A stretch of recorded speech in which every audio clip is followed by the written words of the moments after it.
things start getting crazy around you. Yeah.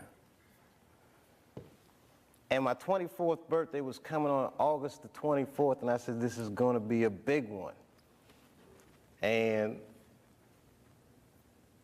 the morning that I turned 24, phone rang, and my sister was like, Dad had a stroke. For the next year, I watched my father teeter on life and death.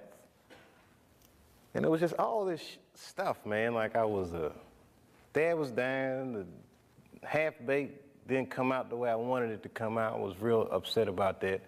Because it was a real cool script, and then I saw it, I was like, hey man, you made a weed movie for kids.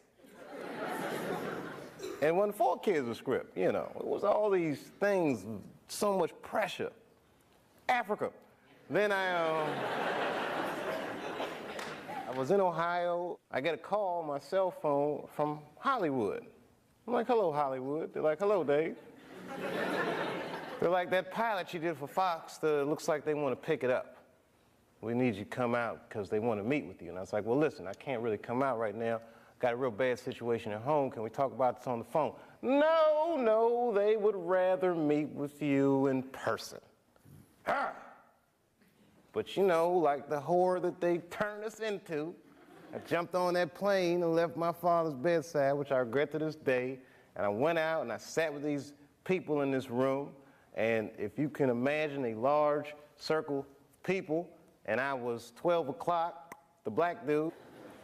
Yeah, Dave, we really liked the show, but the pilot episode was about me getting booed off stage at the Apollo. They go, you know, but what are we going to do about it? I mean, there's not really any white people in it.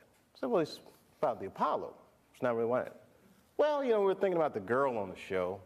We didn't think she was that funny, not that good looking. I think we should recast her, maybe. And they start using terms like universal appeal. Basically saying they want me to recast a girl with a white woman. I say, yeah, I don't think I can do this, and I quit. On the cover of Variety, Chappelle pulls the race card. The race card. And I get calls from Newsweek, 60 Minutes. Everybody, we want your story. Now I'm scared to death. I'm like Rosa Parks or something. Like, I'm not ready for this. I was just venting a little bit. And then, a few months later, Dad dies. And that's hard for a young dude in his life. That's a real tough loss. I was there when he died. And he went from being my father to what are we going to do with the body? Within moments, it was over. And I'm going through all this stuff, and this is the guy I would usually talk to, right? Dad. And I got to figure this out for myself. I don't want to figure this out for myself. You know, I was beat down. I wasn't living right. You know what I mean? Like, the weed thing was just a bad habit at this point. And you know what I mean? All these, you know, chicken head girls you mess with when it comes with the territory. I'm just being real. Just being real.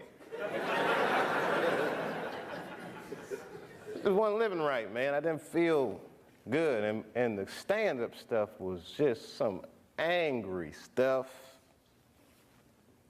It was just like I was kind of bottoming out.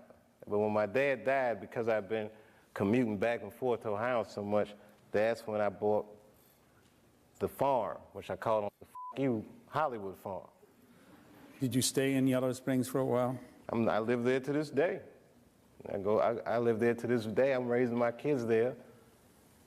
Look, man, at that point in your life, it's something so real in contrast to what Hollywood is, a very powerful illusion. And when your dad died, it kind of just broke the spell, like, oh, this is bullshit. Look, I've been spending so much time doing this. What about my family? What about my friends? Wait, whatever happened to my friends? Damn, I don't even have any friends. Ugh. So I bounced, man.